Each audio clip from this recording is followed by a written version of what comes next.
السلام عليكم ورحمة الله تعالى وبركاته. صباح النور والسرور الأخوان الأعزاء. Thank you for coming in today. Today I'm going to give you a brief session about our new competency system. This competency system is basically for abroad employees, for managers and for leaders. So we are aiming by giving you this training session is to giving you the ability to use a branch competency system framework. Just to let you know that this session is going to be recorded for the purpose of completing my application for the Certified Train the Trainer program that is held by Royal Academy of Management in collaboration with University of Arizona. If you have any questions during the session, you may please interfere and stop me at any point of time and feel free to ask. So let's get started. Today we are going to talk about a branch competency management system. And if I may ask any of you, why do you think that we at a branch, we need something like that? Why do we require a competency system in the first place? Any answer? Yes, Sheha? To prepare the talent now and for future as well. To prepare the talent now and for future as well. Any additions? To develop the employees. To develop the employees. Come on, go on. To create a path for employees. To create a path for employees. Yes, for development. Good, that's good. Yaqub, any idea? Well, good. And what do you think? What are we as an organization we are going to benefit out from this system? Any idea what a branch will basically get benefits out of the system? No? To be as a reputation for the company and for the employee also. Okay. It will have a confidence in his work. Good. So basically, is to build the image for the organization in the market. All right. Anybody else would like to add anything? Improve and develop or build professional. Build professionals. That help in the company with productivity. All right. That's good. So basically, we are building professionalism in the organization, and we are building our leaders basically inside the organization. Also to develop their performance, employee performance. Also to develop the employee performance. That is something to do for the employees, but that's good participation. Anyhow, I have prepared very small slide, which is basically giving us a hint and an idea on the impact of the competency management system on employees, and also the impacts and the advantage of the competency management system also for the organization. Here are some impacts on employee. Each and every employee at the branch will have a clear understanding on the rules and responsibilities of his position, where basically everything will be in the system, in the competency framework system. And also each and every individual at a branch, we are expecting and we are aiming that everybody will have his own development plan. Also, you as an employee should have a clear understanding of your career progression. So if you are today at X position, for instance, tomorrow you are going to be at another position, hopefully, inshallah ta'ala. And also, you should get a clear understanding on how you grow in the organization. And last but not least, you should get a trust and on your employees. Coming, please, and so you should get a trust of your employees, of your managers, and you should have a transparent evaluation system where the competency management system is basically part of the process. Is this clear when it comes to the impacts on employees? Good. So in terms of the impact on the organization, where the organization should have or should get a lot of impacts, and there are many advantages out from building a competency management system. We have a list of it, but not all of it, of course. So we'll give an example of that. We will have a competency management system in place. That competency management system is very rigid, and it is similar to all across the organization.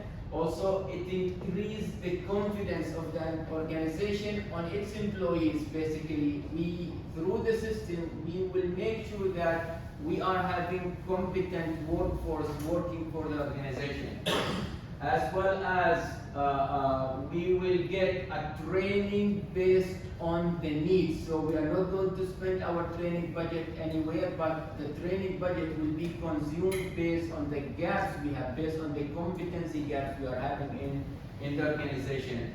We at training department, for instance, we should utilize our training budget in a better way, where we don't want to spend our training budget just like that, but also but only we will focus on the needs of each and every individual in the organization. Also, the company can have or can get a better understanding of succession planning in the organization. So if we have some critical position in the organization, we can replace those positions easily through the system. And hopefully, by having a clear competency management system and competent people in place, then we will hopefully, or we are hoping to reduce the safety incidents and increase the safety awareness of the employees. Any questions so far? All right, good. So what do we do basically? This is the competency management process in a nutshell. So we are having 10 processes. We normally start with developing departmental competency maps. We'll get to know about the competency map in a while. And then we will develop individual competency maps before we move to the development of the capability assessments required for those employees working only in the field. We are not going to have this here in head office. And then we move to the development of what we call it library of resources, and this is representing the learning resources that you may need in future if you are identified to have a certain gap. And then we conduct awareness session like what we are doing at the moment.